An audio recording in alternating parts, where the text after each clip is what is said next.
Senhor Jesus, Senhor Jesus, amados irmãos, amadas irmãs, louvado seja o Senhor por essa quinta-feira.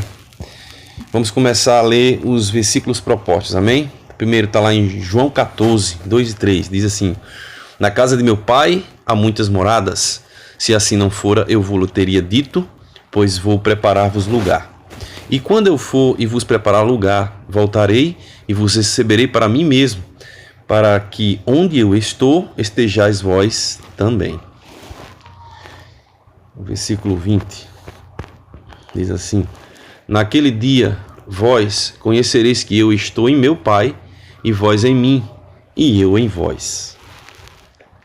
1 Coríntios, capítulo 1, versículo 24.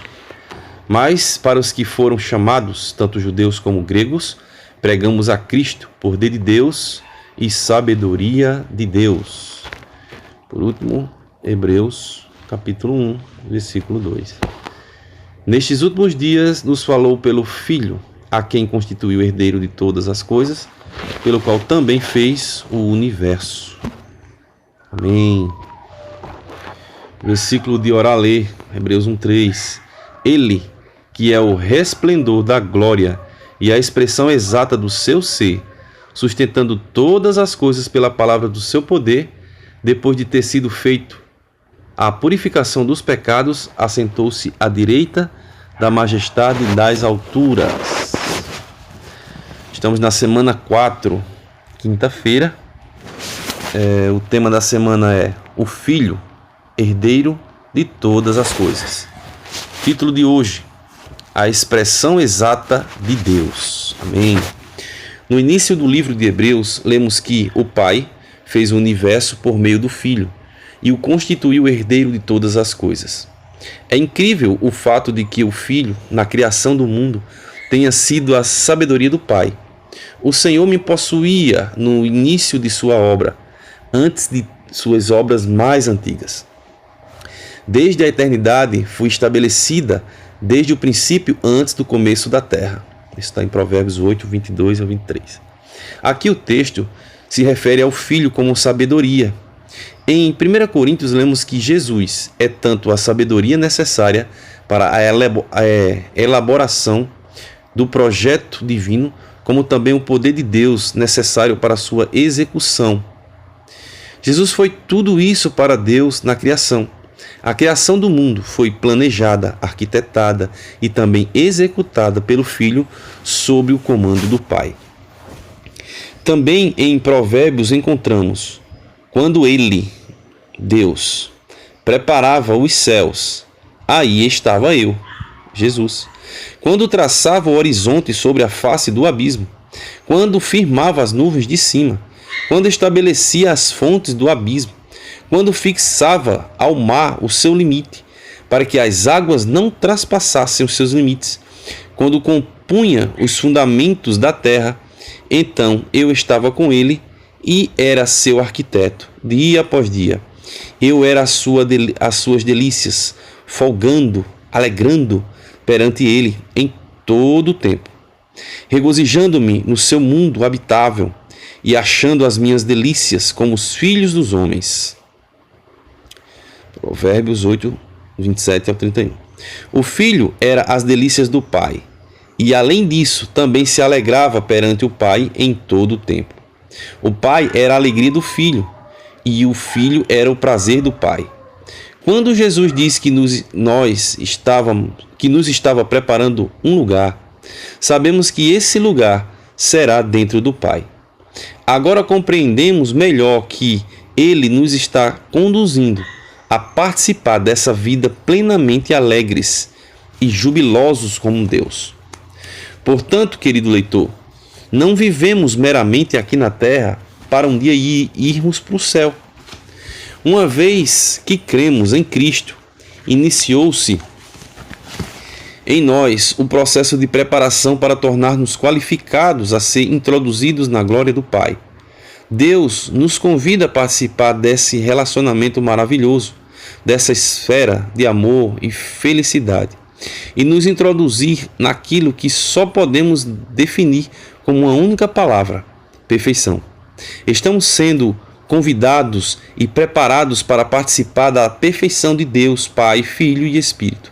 Jesus, que é o resplendor da glória, a expressão exata do seu ser, de Deus, sustentando todas as coisas pela palavra do seu poder, depois de ter feito a purificação dos pecados, assentou-se à direita da majestade nas alturas. Hebreus 1:3. Em primeiro lugar, vemos que Deus é glória, mas é o Filho quem resplandece. Quem nos manifesta essa glória? Em segundo lugar, Jesus é a expressão exata do seu ser, de Deus. No grego, a palavra caractere foi traduzida para expressão exata, que significa a impressão deixada por um carimbo. Além disso, a palavra hipostasis foi traduzida para ser, que significa a substância de Deus. Antigamente, em vez de carimbo de tinta, as autoridades usavam a cera derretida para imprimir a marca do seu selo. Portanto, o Filho é a impressão, o impresso da substância de Deus. Quando nos achegamos ao Filho, temos contato com a essência do próprio Deus. Isso é surpreendente. A terceira revelação sobre Jesus nesse versículo é que ele sustenta todas as coisas pela palavra do seu poder. No grego, o termo palavra nesse versículo não é logos, como em João 1:1, mas rema. Essa é a palavra instantânea, isto é, quando ele fala, as coisas acontecem. Por isso, o seguinte versículo afirma: pela fé, entendemos que foi o universo formado pela palavra rema de Deus. Hebreus 11:3, parte A.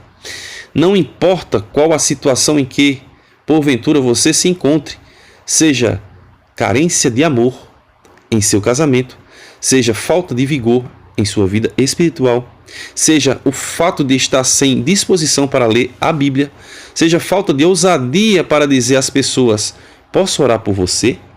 A palavra proferida por Jesus é que traz à existência as coisas que não existem.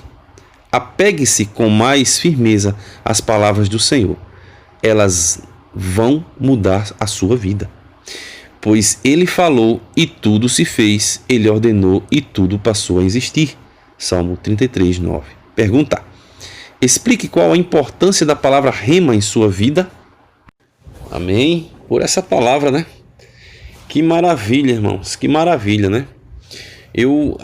Desde quando eu me entendo de gente, que eu tenho contato com irmãos, com pessoas crentes, né? Antigamente eu sempre ouvi, e ainda ouço até hoje, as pessoas falarem assim, ó: a minha batalha espiritual é para que um dia eu possa ir para o céu. Ah, fulano era uma ótima pessoa, morreu, já está no céu, né? Que bom, essa pessoa era tão boa, ah, morreu, foi para o céu. Ou um dia eu chego lá no céu. Irmãos, quando a gente descortina a palavra, né? Quando o Senhor ele mostra para nós assim de uma forma tão abundante, e ao mesmo tempo tão simples compreensão para nós, nós chegamos a ficar assim extasiados, né? Quando Jesus diz assim: eu vou preparar-vos lugar, né? E qual a compreensão? Que Deus, que Jesus, quando ele ressuscitou, ele foi para o céu, está lá à destra do Pai, e nesse momento ele está construindo milhões de habitações de ouro, que é para que, quando os filhos de Deus forem arrebatados para o céu, cada um tenha a sua casinha.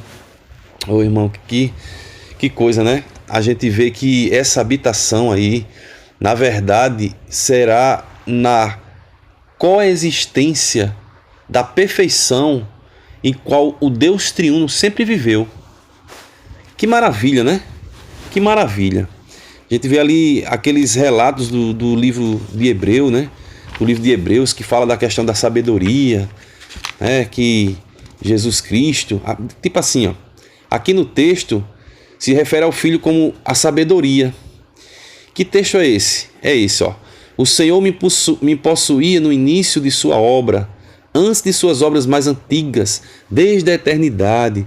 Fui estabelecida desde o princípio, antes do começo da terra. Então a gente vê assim uma coexistência, entre o Pai, o Filho e o Espírito Santo, ali de uma maneira plena, onde há um contentamento, uma alegria plena.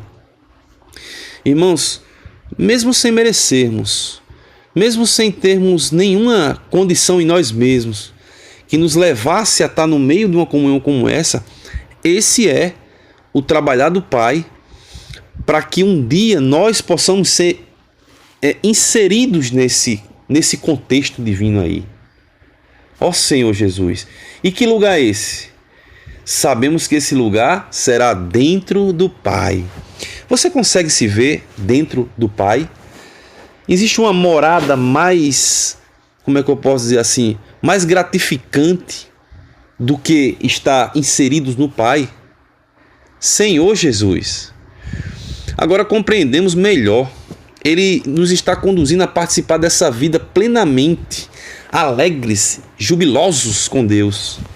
Ó Senhor Jesus! Mas a pergunta diz assim, de hoje: explique qual a importância da palavra rema em sua vida. A palavra rema, irmão, é a palavra instantânea. O que é a palavra instantânea? Isto é, quando ele fala, as coisas acontecem. Onde é que você vê a palavra rema na Bíblia? Ora, quando você abre no livro de Gênesis, que diz assim: Deus disse, haja luz, e houve luz. Deus diz, e haja relva, e houve relva. Ele diz, e haja separação entre as águas de baixo e as águas de cima. Rema significa que quando Deus fala, as coisas vêm e acontecem. Você crê nisso?